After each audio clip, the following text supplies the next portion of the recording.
Hello, welcome to the Design Engineering Summer Show Symposium. I'm Sarah Ranchev-Hale. I'm Head of Programs and Partnerships at the Imperial Enterprise Lab. The lab is the go-to centre for student entrepreneurship at Imperial, and we run a whole load of programs, competitions and events, and offer loads of support to students and alumni. We have been really fortunate to work with many of the amazing students from the Dyson School. So before we begin our panel discussion, I would like to encourage all of you to really explore the show website. It's linked in the description. And as a teaser, we have a short video for some of the projects that are displayed in the show. We'll show you the video now.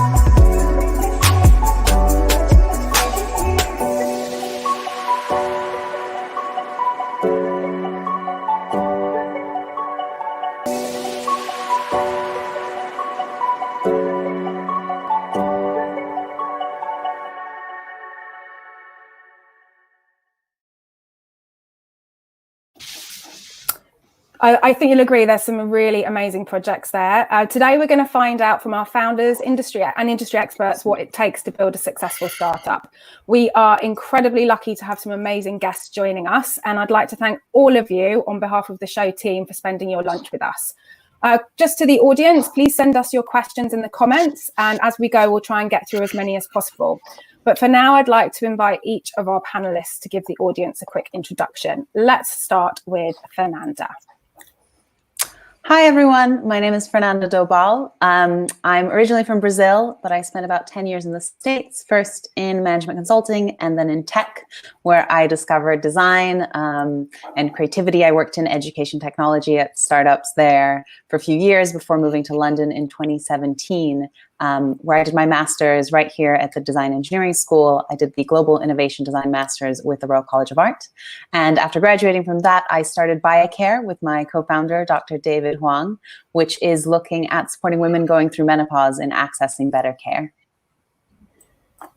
Thank you, Fernanda. Let's go over to Guy. Hi, everyone. Yeah, my name's Guy, and I run Atmo Technology. We're a startup based in Bristol. So myself and my co-founder were both engineers by training at the University of Bath. We founded Atmo in response to the 12,000 deaths a year from exposure to poor air quality in industry. So our company's all around protecting staff that are working on the front line in sites. My own background, like I say, is mechanical engineering. Started projects around electric cars. So yeah, if you've got engineering questions as well, happy to talk about those as well as entrepreneurship stuff. Yeah, lovely. Thank you, Guy. Let's move on to Devika. Hi, everyone. Afternoon. Devika and I run Wilby. We're a venture firm that builds, supports, and invests in entrepreneurial scientists who are solving some of the hard problems that we face today and tomorrow. And these include in climate, health, and human rights. I come from a product and business background. I spent 5 years commercializing AI solutions at IBM Watson in New York as well as in London, and started off my career in management consulting. I'm looking forward to all the questions this afternoon. And last but certainly not least, Chris. Good afternoon, everybody. My name's Chris Baird. It's an honour to be here. So I have a slightly different flavour of entrepreneurship. I was formerly a lead technologist at Innovate UK, where I was the lead technologist for education, working on large-scale edtech programs, and in parallel, helped to run IC Tomorrow, the digital innovation program that operated in all sectors from fashion to fintech and all and sundry in between. I've funded over 150 digital startup prototype projects to trial their prototype outputs in response to real-world industrial problems with large-scale brand partners throughout everything from future cities, digital health, immersive technologies, fashion to fintech, creative industries, and all the enabling tech sectors. Since then, I've run accelerator programs for UCL, namely UCL Educate, working with 250 edtech businesses, where I've helped to train and mentor entrepreneurs on design thinking, rapid cycle evaluation, value proposition design, and investor readiness. And yeah, looking forward to finding out more about your questions. Thank you, Chris. Well, that leads me nicely into the first question for you, Chris. You've worked with a number of different founders and startups. Could you tell us what characteristics you think successful founders have? Yeah, well, I think it's an interesting question, and I think everybody starts with some sort of entrepreneurial mindset, right? Often people want to work with as a startup or as a founder because they want to develop their own business and either create a legacy for their future generations or to have some sort of financial independence, which almost seems a little bit counterintuitive in the early stages of startup life. You know, no one has any money, but everybody has a lot of ambition and vision to do things.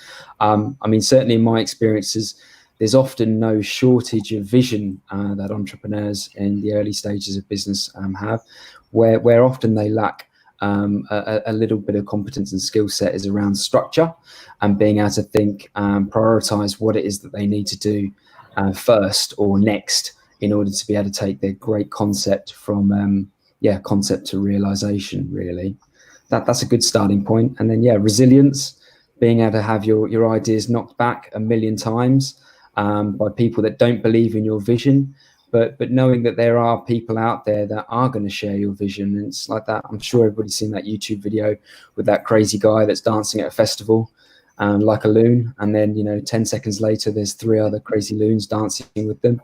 And then, not long before there's 100 people dancing alongside them. So yeah, just being able to have conviction and strength in your beliefs around why what you do is produces value, or what it aims to produce value for, and who it produces value for, is a real strength of a characteristic that I think entrepreneurs should have, or should develop soon on in. Mm-hmm. And Devika, do you have anything to add to that? What characteristics do you think successful founders have? Yeah, so I think Chris mentioned a few. I think that some of the characteristics that Chris spoke about, like resilience and vision, and I'll name a few more, those can be quite foundational.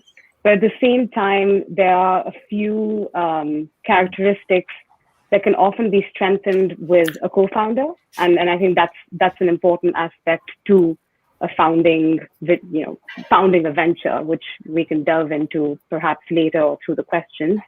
But to hone in on the characteristics, resilience is absolutely key, and Chris already mentioned that. And I think one aspect of resilience, apart from being able to bounce back, is also being able to take in advice, but take in advice intelligently through the course of the journey, because there'll be lots of it, and some positive and lots negative.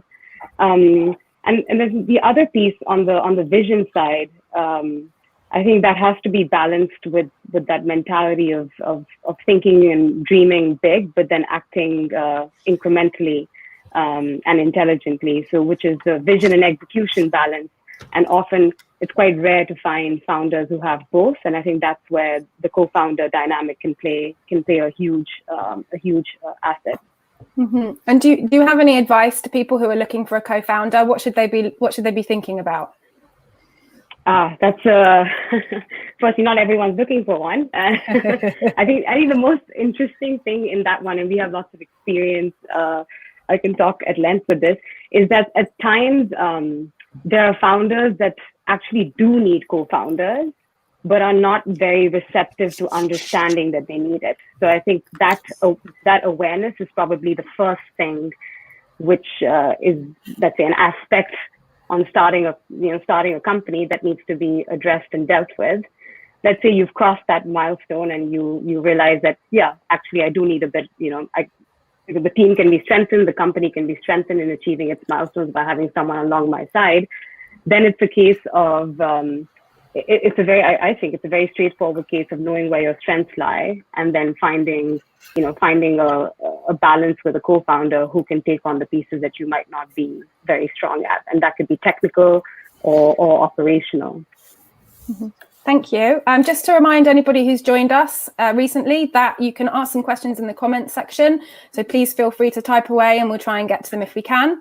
The next question, perhaps Fernanda, you can help us with this one. Where do design engineers fit into startup culture? Yeah, I mean, I think one of the big skill sets that comes from design engineering is this idea of always prototyping, always testing, iterating. I think a lot of those skills really carry over. Like, we hear a lot about user-centered design, and that absolutely rings true.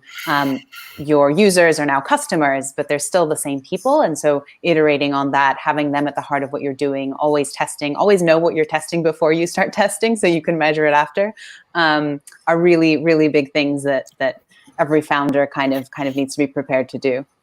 Mm-hmm. And Chris, why do you think so many students go into startups?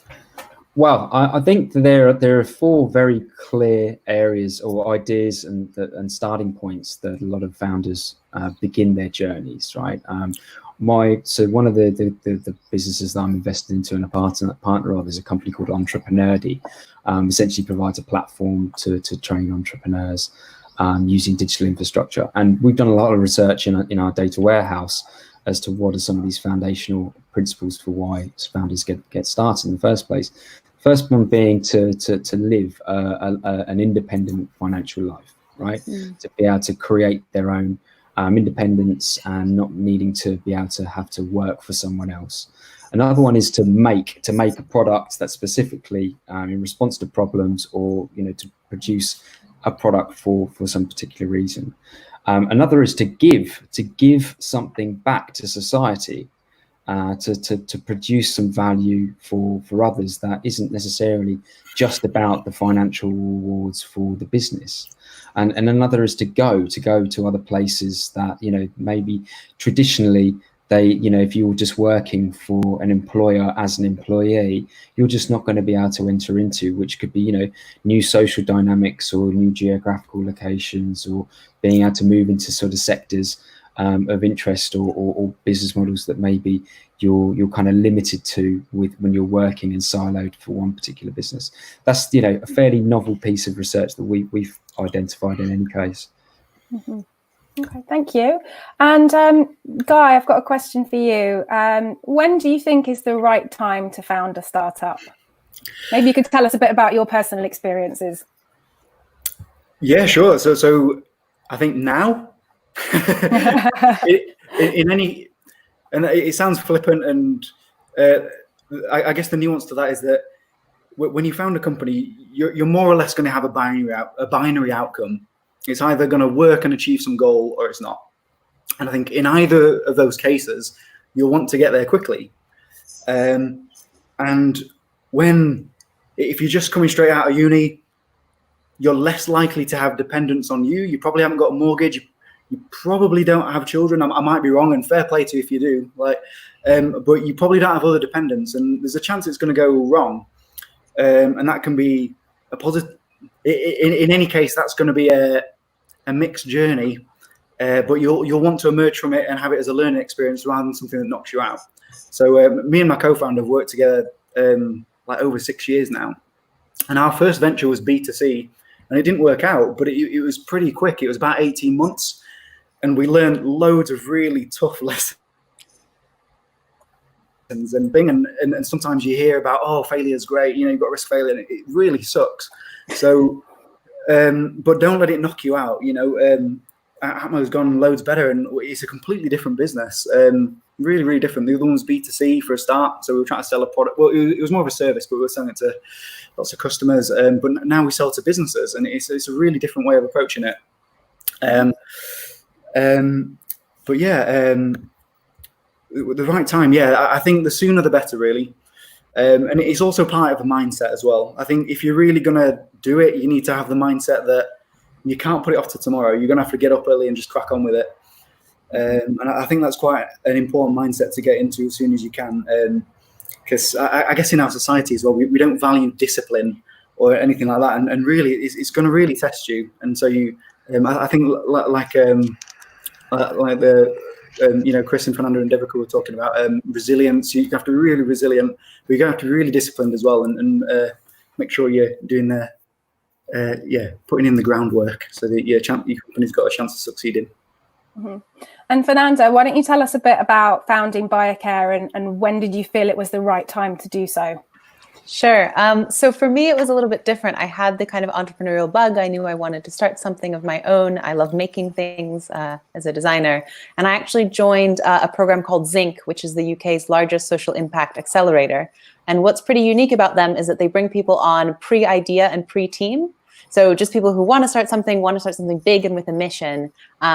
And so you're brought together with 44 other people and try to find co-founder matches and try to find ideas and do research. So it's quite an intense few months at the beginning, but was really lucky to go through it. And that's where I met my co-founder.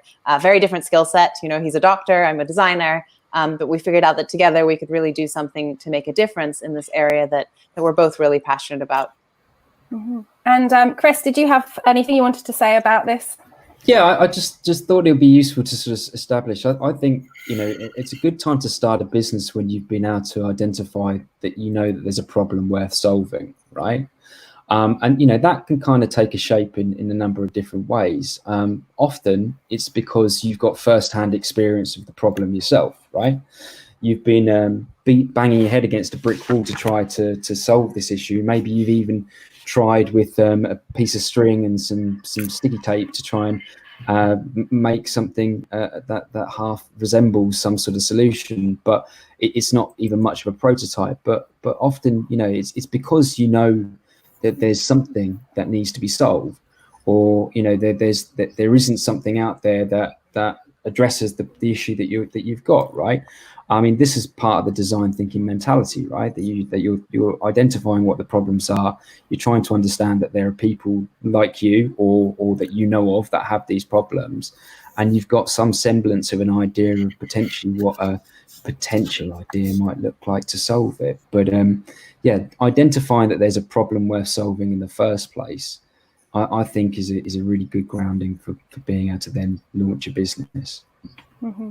Okay. And let's talk about some of the most rewarding and challenging aspects of being a startup founder. Guy, do you want to tell us a bit about what you think the most rewarding part is and what might be challenging about this? Yeah, so following on from Chris there, I think one of the challenges is that there's a disconnect between the feedback loop. So an analogy I like to use is, imagine you want to go to the gym, or you want to get stronger. You'll go to the gym day after day, and incrementally you'll see an improvement. And you know that if you go for 1 hour a day every week, you'll see an improvement every day. Whereas with a startup, especially at the beginning, you won't necessarily see that instant gratification. You won't get that reward. And like I say, all you can do is put in the groundwork. And it might be 6 months later, something might come from something you did 6 months ago. Or it could be 18 months later. So sometimes it's connections you make, or little bursts of effort in a certain area. And again, it comes down to that steely determination that you're going to do the right thing for the long-term vision without any expectation that you're going to feel good about it today or tomorrow. So that's one of the challenges, I think. The big reward. So like I say, with us, we work on big industrial sites. We work on some of the biggest projects in the country, and it's so deeply satisfying when you go to a site and you're like, we're here because Paddy and I set this up, and this is awesome, and our product's going to save people's lives if we do a good job, and that's really deeply satisfying. And so you get occasional fleeting moments of incredible wave of satisfaction, which you don't get if you work for someone else. And I think it's one of those things where you have to. It's like, is it Dolly Parton who said, "If you want the rainbow, you've got to put up with the rain"? It's a bit of that. Once you've been up those up and downs, the ups really count, and they're much more exaggerated as well. I love that quote. Fernando, how about you? What do you think is the biggest challenge and the biggest reward? Sure. Well, we're a bit earlier in our journey than Guy. So we started BioCare about 6 months ago. So very, very scrappy, very early. Already starting a company during COVID brings its own set of opportunities and challenges that's come with it. And I think it's something Devika actually touched on, especially at this very early stage where you have a lot of ideas and pilots and you're very scrappily putting MVPs together. It's this having the big vision, but then what's the goal for this week? And it's really important to set those goals weekly so you can actually feel that sense of achievement and progress at the beginning. And so that challenge and the other big challenge is like, you know, for me and for my co-founder, he went from kind of being a doctor, being a figure of authority. I went from kind of having my master's and doing well in that to suddenly feeling, oh, I'm mediocre at a lot of things that I'm learning for the first time and having to wear all these hats, which is really fun, but definitely a challenge as well. And I think in terms of reward, I mean, something Guy touched on, even, you know, we're looking at supporting women through menopause. We ran a pilot where we connected women with clinicians in May, and we saw people coming out of it saying, you know, I feel more confident. I feel like I spoke to peers about it, and getting those little pieces of user feedback to know you positively impacted someone's life has definitely been really special. Oh, we've got some questions coming in. We've got one from Ellie. But Devika, maybe you want to take this. You were talking about co-founders before, but this is a question around building a team. So how do you build an effective team for a startup, and how do you know who you need on the team at each stage? Great question. So I think at the outset, if you're a sole founder who wants to build, a venture, then it's about articulating why you're building the company, what problem are you looking for it to solve, and what's the vision that you want to achieve. And in order to execute on that vision, who would you need on your team to make it a reality? And it might be the case where it's fine with you as a sole founder and you bring on board a co-founding team, but they're not co-founders. That's okay. That happens as well. There are plenty of examples of sole founder companies. But at the same time, there is truth to be said in strength in numbers, especially when you're going on the journey of building a company, which is not an easy feat. And not everyone's a superhuman. So there are definitely going to be areas that, you can do with a co-founder. And I'll explain a bit more on why, in terms of just having a core founding team and then having a co-founder. So if you're a founding team, they might be brilliant in all the different roles that they play, except at the end of the day, you are the founder. So you are the one who's taking the decisions. They won't necessarily be able to push back on you. And then the investors can push back on you, but that really, at the end of the day, they're also investors. They're not going to be executing. So whereas a co-founder, one or two, or how many, I would say probably don't go more than three, they're the ones who you can actually level play with in terms of the strategy and how you execute, which is quite an important piece because that carries weight. But I'd say it all depends. I don't think there's one way or the other. In terms of the latter part of your question of when's the right stage.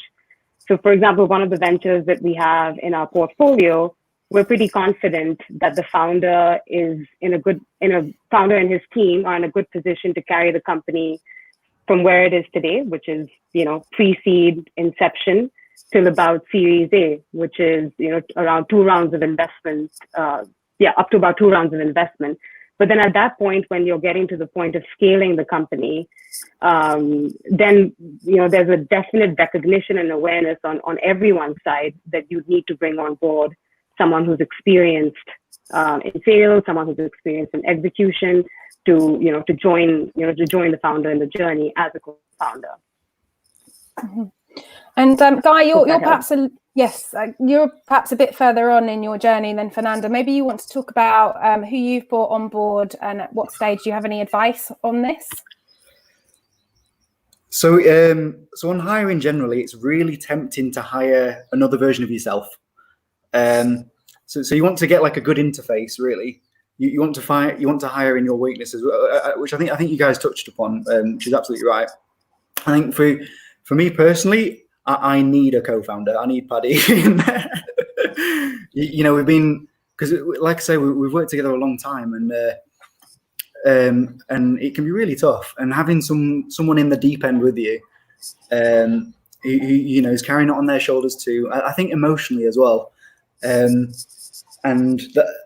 that we've had really difficult conversations with each other over the years, but over time, it's a working relationship, and it's never personal. And I think having someone to go on that journey with is I found that really important for me.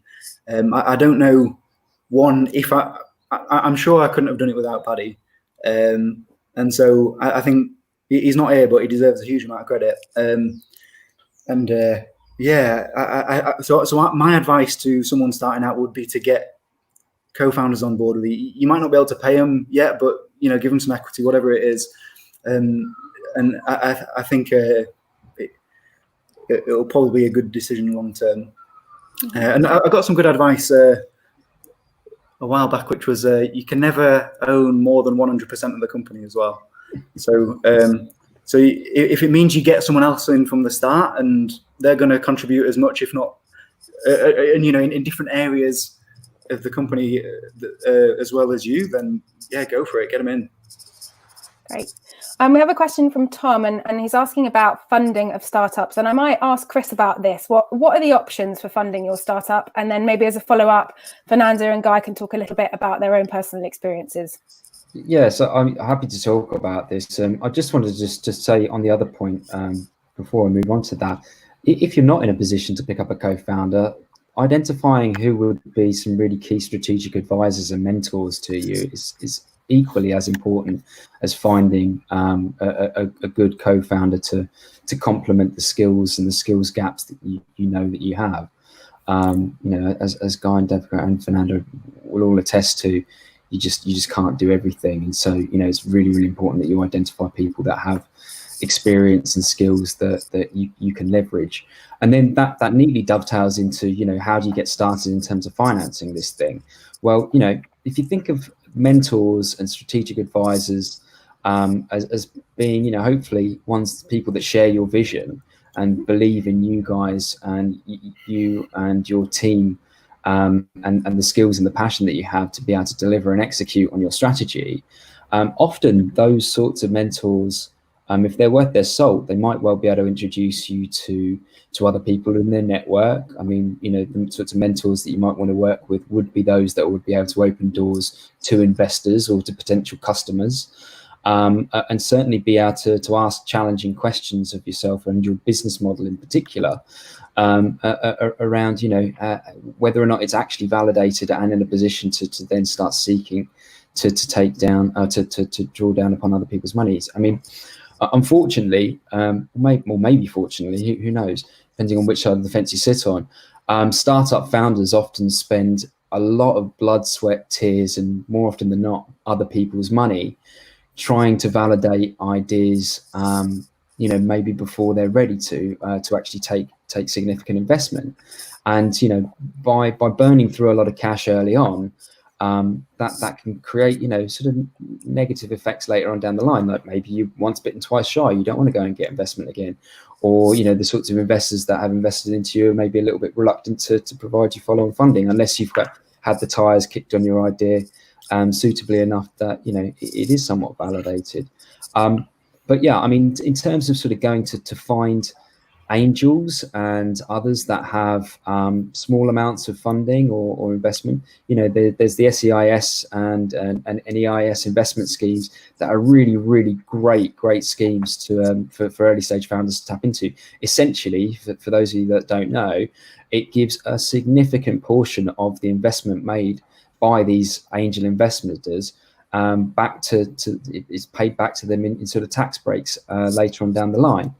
That can be a really good way for these investors to sort of write off some of their tax liability and pump prime some of your runway in those 6 to 12 to 18 months when you get started.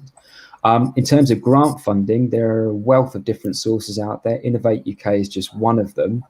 And yeah, I mean, what I would say, and this is a common misconception, and I see it all the time, is that often early stage entrepreneurs treat trying to bid in for Innovate UK money and grant money as if it's an investor pitch, and it's just not the same thing. Particularly when you're dealing with taxpayers' money, which is what Innovate UK funding is about, you are needing to convince and win the hearts and minds of assessors that are highly aware that taxpayers' money is going to go into your idea. So if you don't have a clarity around your concept, and particularly your technical approach to actually delivering on your project, unfortunately, I just don't believe that you're going to find the sorts of people that are going to believe in just you as a charismatic founder. You'd have to be able to put meat on the bones and put the devil in the detail into your projects and planning when bidding in for the likes of European funding, Horizon 2020, Innovate UK, or the wealth of other grant funders that are out there. Whereas as what a lot of people are led to believe, often you can get seed money on the strength of an investor deck and some personality and charm, really. I know there's a bit more to it than that. I say that sort of flippantly, but I mean, that's not out the realms of feasibility to go and get a little bit of cash because you've got a lot of passion, Mm-hmm. And maybe Fernanda, do you want to talk to us about funding for your startup? Sure. So we were quite lucky in joining Zinc because that gave us a little bit of runway for the two of us as co-founders to live off of, and really kind of be able to test those ideas. So we got 9 months worth of a stipend to just be able to pilot and prototype.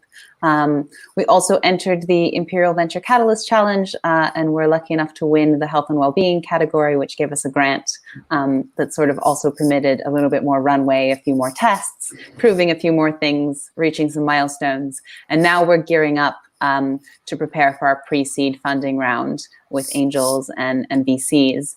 And really being able to have been full-time at this point, 6 months, just working exclusively on Via, I think has put us into a position where we're ready to do that versus maybe it takes longer if you can't be full-time. And so there is, I think being in the UK, I was in the US before, and being in the UK, you are fortunate in that there are small pots of money here and there. There are lots of competitions, lots of little grants that you can apply for. And so keep an eye out for those when you're starting, for sure. Mm-hmm. And Guy, how about you? How did you fund your startup? Yeah, well, I just wanted to follow on from that, really. So, addressing your question, Tom. So for us, it was initially Paddy and I got scholarships. That's how we met. So we both got some money from the University of Bath for Paddy for electrical, me for mechanical engineering, which helped. We then got grants to begin with. So we got a grant in 2015 and a grant in 2016. And no, I won't give figures. I know this is going out on YouTube, so I won't give figures for anything. But I think, going out and getting those little pots of money. You mentioned the word friends in there, Tom. And I really can't, in good conscience, recommend you investing to friends or even family, because it might go wrong. If you're early stage, if you're on day one, there's a really good chance it's not going to work out. And I know that's not what you want to hear, but it sure as damn it better coming from me. And if you're going to start a company, I can't put you off. That's my viewpoint. If you're going to have any chance of succeeding, I could say anything, it won't put you off. But I would really be reluctant to recommend borrowing from friends or family, because if you can't pay it back 6 months later, that'd be a really horrible position to be in. So I think going for the little grants that are around, private investment, angels, I think that's the way to go on day one. And also, if you're product engineers by background, I would try and, so this ties into some of the discussion earlier, I would try and put your ego on a step when it comes to product design, and go with what the customer says. So you're going to need some traction first before you get any funding from anyone, apart from maybe a grant. But if you want even an angel on board, you're going to have to demonstrate some sort of demand, some sort of traction, some sort of market. So be really, I don't want to use cliche terms, but like, you know, agile or adaptable, these sorts of things. You need to iterate really quickly and put your pride on the doorstep, because there's a temptation that you spend all your time in your bedroom doing this amazing design, and then it's like, oh, I'll put it out to the world and no one wants it. I would focus on getting your first customers in and getting that traction, improving that demand. And if you can get some grants that pay for it, amazing. So the ones we got were from, so we've had grants from the Department of Transport as well. We've got a couple there, which is a bit slightly random, but as long as you can align your goals with their goals, you should be able to do it. And then once you've got some revenue, then you can go for some more serious investment. I would always prioritize revenue as well. If you've got revenue, you can get any other type of funding you want. Davika Vizikan has said he's heard the phrase, "We don't invest in an idea, we invest in people." How true is this? It depends on the stage. So I think at the earliest stage, probably where I guess Fernanda is right now, it's definitely, I would say, a lot more people-based than anything else, because you have no data, barely any traction, no revenue. If you are backed by scientific research, you'll have that. So I think that's probably another asset to value. But if you don't have that, then you're really investing in the people. And even if you do have that, you still need to invest in the people. I would say that's probably true across as you move later on in the company as well. But if anything, very, very early stage, when you're just getting started, it's all about the founders. Mm-hmm. Okay, we've got a great question here from Peter. Guy, maybe you want to take this one. What do you think we should teach in a degree to help prepare our graduates better for a challenging world? I think that's an awesome question, Peter. So from experience, so I mentioned I'd worked on electric cars. So my baby at university was setting up an electric racing car project, so as part of the Formula Student umbrella. And I think one of the things I got from that was that we had ownership of the project. So I think teaching can sometimes feel quite prescriptive, or one size fits all. And I think if you're letting students into your university, I feel like the university should trust they're good enough. If you really believe in the quality of your university, you should trust that the caliber of the students coming through is good enough that you can trust them to work on their own projects. So I think students should have ownership of their own projects, and that it should be a conversation between the student and the academic as to what that project is.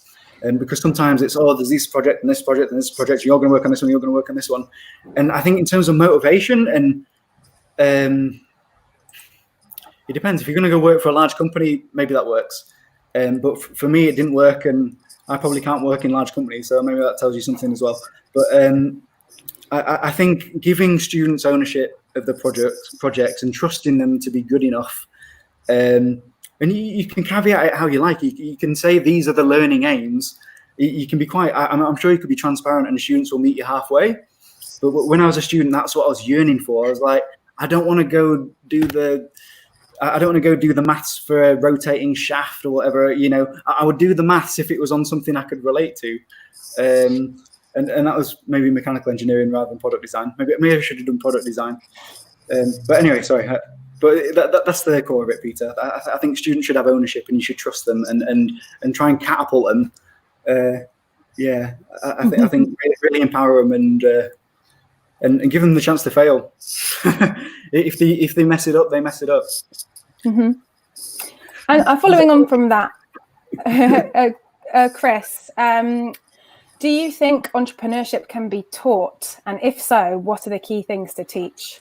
Absolutely. Actually, this is a passion project of mine. So I'm in parallel doing a master's in entrepreneurship education out of a Finnish university, actually, the University of Applied Sciences in Oulu. And my big thing is, and forgive me for being a little crass, you can go out there and you can learn to become a butcher, a baker, and a candlestick maker. But really, very rarely are you in those sorts of occasions going to be taught how to run your own business. even though you're probably going to be self-employed, right? And I think, there's just not enough entrepreneurship education in further education, and even in sort of formal secondary education in the UK. At university level, there is a fair bit more, without a doubt. But often it's limited to product design courses and then MBAs and business studies courses, which really misses out an opportunity for being self-employed or understanding what the potential for entrepreneurship is in basically any other curricular context, right? In terms of what I think should be taught, being able to be taught that, that failing fast isn't a failure, that it's just a learning opportunity, and that entrepreneurship is a continuum of an experimentation, right? So you should be going through these cycles of building, testing, and probably failing, but with a view to learning something on at each phase of the cycle. And so I think being able to be given confidence that it is okay to get things wrong. I also think being able to be taught that if you on how to identify what the uncertainties are in what you don't know is what you don't know, right? It's a common sense approach, but unless you're given tools or understanding on how to identify what it is you don't know, how will you ever know to go and ask those difficult questions? I also think there's a lot of time that is wasted in asking the wrong types of questions. So being able to identify what are the most salient important questions that need to be asked and answered early on in the design stages is important. And then I think, finally, thinking, and this is dovetailing off of what Guy was saying, applied learning. So, particularly in entrepreneurship, it should be about what you're passionate about. There's far too many academics around this space that make the teaching and learning really abstract and, bogged down in far too much stuff that simply you just don't really need to know. I mean, it's all very well and good understanding sort of the pedagogical and methodological approaches to entrepreneurship going back, decades and decades. But I mean, understanding that, that there are people that have problems, that you need to speak to those people in order to understand whether your ideas on how to solve those problems are sort of aligned, and understanding how to take these important steps and prioritize what it is that you need to do next and know about are all sort of common sense approaches that I just don't think come through or all too often enough in sorts of higher education programs. I could be wrong. Obviously, I don't know what all these programs offer, but in my research and sort of investigation into this space, because it's a passion project of mine, that's what I see. I just don't see it as applied enough and as streamlined to get to the crux of the matter quick enough. Mm-hmm. And Fernanda, what do you think? Can entrepreneurship be taught? Yeah, so I have some thoughts on this. So I used to work in education technology, and I was teaching maths to kids. And one thing we always said, that when you teach, for instance, fractions, you move from real to pictorial to abstract. So you start with cutting a cake, and then you move to abstracting what's that like on a diagram, and eventually you move to numbers.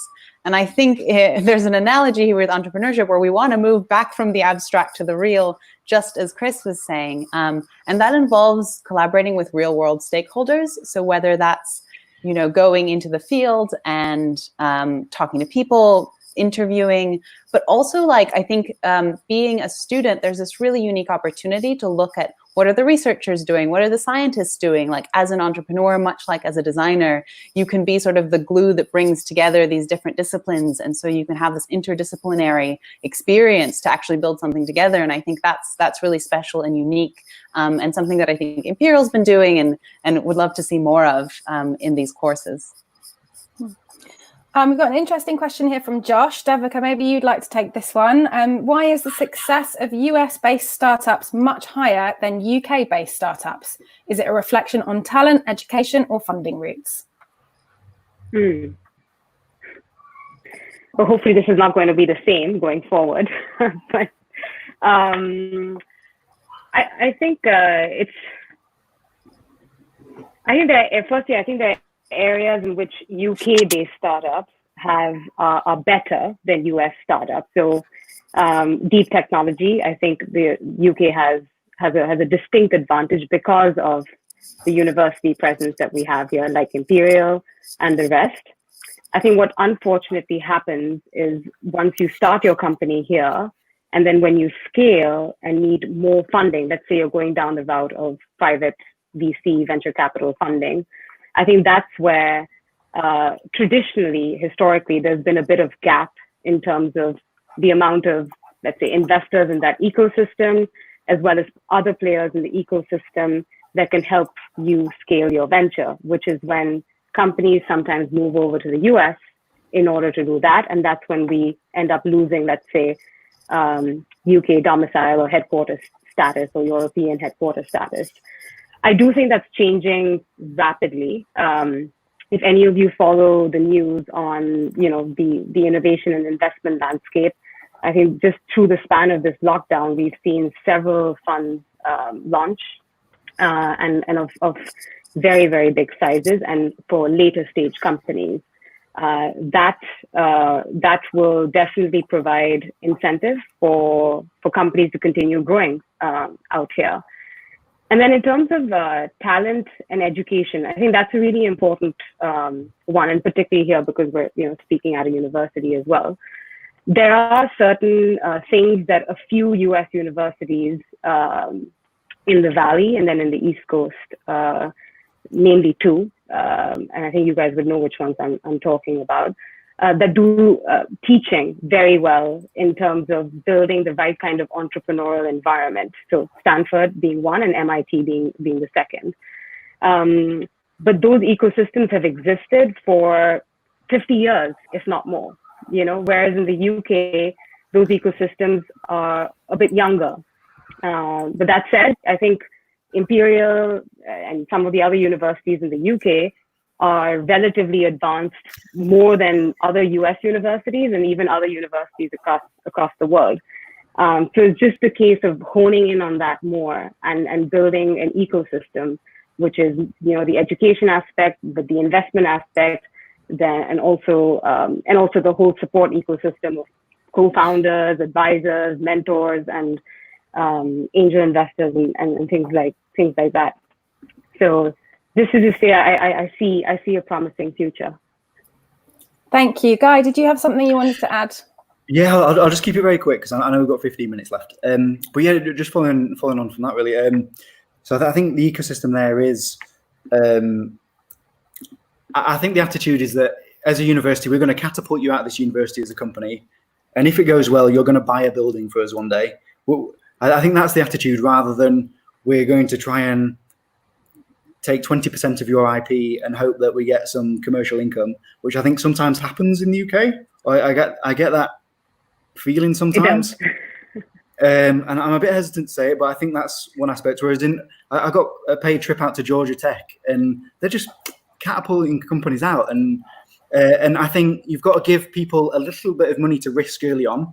So even if it's giving third years 500 quid, 90% are going to lose it. But they've gone through that experience, and it's better 500 quid than 20 grand or 200 grand. And then there's follow-up routes, like you were saying about the ecosystem. There's immediate follow-up routes after it. So for the small percentage that succeed, there's a whole ecosystem for them to flourish into. But yeah, I guess the primary differences. I think there is more money over there, and I think the risk attitude towards risk as well is slightly different. I think the UK is probably halfway between the US and Europe on a lot of things, but I think risk is one of those things, and I think they're less averse to it over there. Okay, we have a question from Gareth. What would you suggest for those who are in a space of not knowing which area to go into after uni? Chris, would you like to answer this one? Yeah, happy to. So Gareth, I would say the first thing to do, particularly if you're sort of tech-led, is to get plugged into the knowledge transfer network. So the knowledge transfer network is very much an ecosystem of knowledge transfer. So they are essentially the outreach and engagement arm of Innovate UK. They're there to help to connect the dots between industry, academia, startup life, and also the Enterprise Europe network, which are also very similar to the Knowledge Transfer Network. Now, each of these organizations generally tend to have sort of sectoral themes and special interest groups, and, you know, dozens and dozens of free events that you can get plugged into, go along to, and just network the heck out of at the rooms, right? And, you know, often you'll meet people from particularly if you're going into particular sector events that, you know, are in exactly the same boat as you, and maybe they can become collaborators and co-founders later on down the line.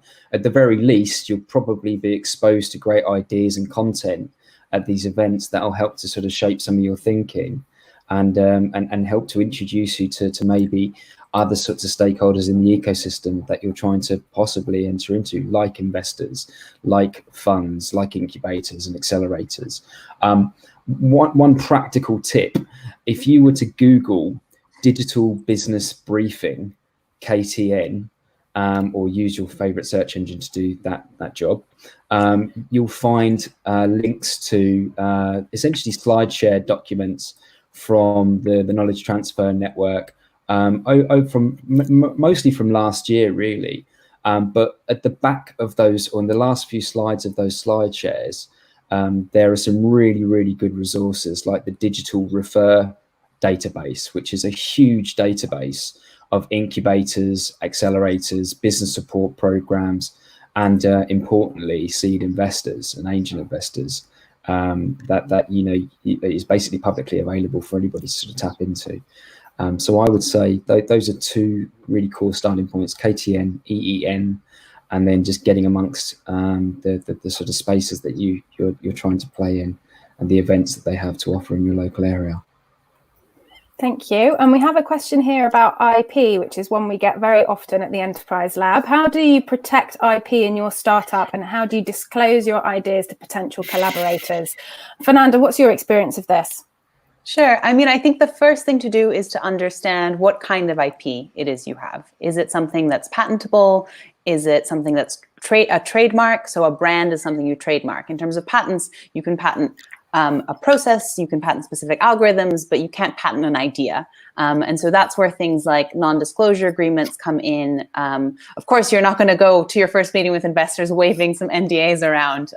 That's pretty bad form. But just understanding, you know, what kind of IP it is you have, and then how you can share that idea while protecting what that intellectual property is, I think is probably the first step I would recommend. And there are lots of resources out there. I know the Enterprise Lab has great resources on supporting people with IP and connecting to those IP lawyers. You can usually get, with lawyers as well, a free meeting to have an overview before proceeding with any of those patent applications, for instance.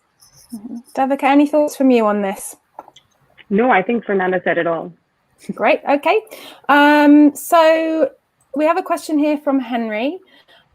Can you identify any activities you did early in your career that may have cultivated your interest to become an entrepreneur? I can quickly say that spending time working for other people will show you whether or not you want to work for yourself. So that's one way to test it. Yeah, I think try lots of things. So I think for me personally, it was actually a big personal event that happened about 7 years old, and not 7 years old, 7 years ago. I think put a lot of things in perspective. And it was to do with my family, so I know it's going on YouTube, so I won't say what it was. But I think before that, I was just scared to do it. I think that's probably the truth for most people. And it's not a bad reason not to do it. I think there's a lot of risk comes attached to it, but I think for me it was a big life-changing event that put a lot of things in perspective. And I had been to hackathons and stuff things, but so maybe I was destined to do it anyway. But I think it's always hard to say why. Maybe we were wired up in a certain way that we were always going to do it, or we've always had that little itch that we've got to scratch. But yeah, I think just like Fernanda says, just try things. Just try it. What are you going to lose? I think just get out there and do things. I think identifying what your passion is early on is also quite important, right? And if your passion doesn't sit within a normal 9-to-5 type role, and someone else's business, or you aren't passionate about working for someone else's business, that can be a pretty guiding principle to sort of carry you forward to identify what, or how would you want to explore that passion, if you were to make it your everything, right? And if that means going to a whole loads of events, and applying to competitions and getting involved in hackathons and whatnot to sort of test the boundaries and the stress test your passion, if you like, and your appetite for resilience and whatnot, if you're trying to find people to share in your vision and it not coming off straight away, that's a really good set of steps to take, I think. I'll add to that, to everyone's point. I think completely agree. Just being open to trying new things, pretty much every point in your life can never really go wrong and be held against you. But I'd add that while you're doing and trying those things, just think about the why. Like why are you doing this? What are you hoping to achieve out of this? And when you're thinking about that why, think about it not just in terms of there and now and that particular activity, but even 3 years from now, 5 years from now, 10 years from now, how will this help you? That can play out quite well, because then you suddenly realize, speaking to the person next to me on the plane, may have seemed a dumb idea, but I did it. And hey, guess what? That person's, my investor 5 years down the line. So just and situations like that have happened in my life. So I would add the why. Yeah, and Henry, if you try it and 12 months down the line, 18 months down the line, it hasn't worked out, I promise you that when you get to 60 years old, you're not going to regret having tried it. But you might regret if you don't try it out. So that's some good advice I got as well. So I think if you're in any doubt, just give it a shot and give it your all. I think that also dovetails onto the previous question about IP as well.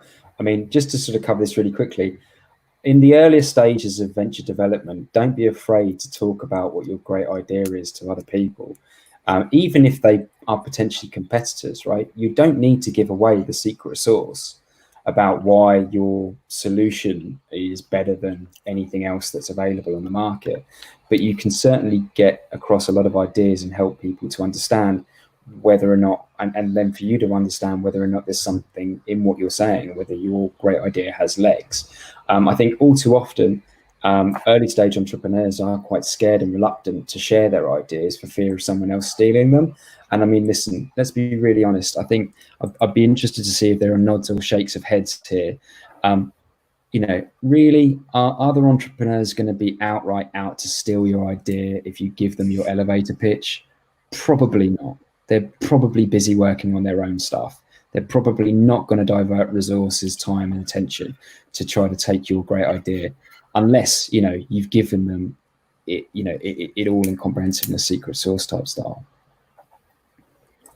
Okay, we are running out of time, so I just want to say an absolutely huge thank you to Devika, Chris, Fernanda and Guy for the really great insights into their own experiences. I hope you enjoyed joining us. We'd certainly enjoyed hearing what you had to say. So thank you guys. I just would like you to give a wave. Cheers, everyone. The awkward wave. Thank you. Okay, thank you, everybody. That was incredibly interesting. And we want you to continue the conversation in the comments and on the show website. Thank you so much for joining us today. And make sure to check out some of the other excellent events coming up this week and all of the fantastic projects from our students here at the Dyson School. You can find all of this at desummerschool.london or click in any of the links in the description. Thanks again, and it's been an absolute pleasure.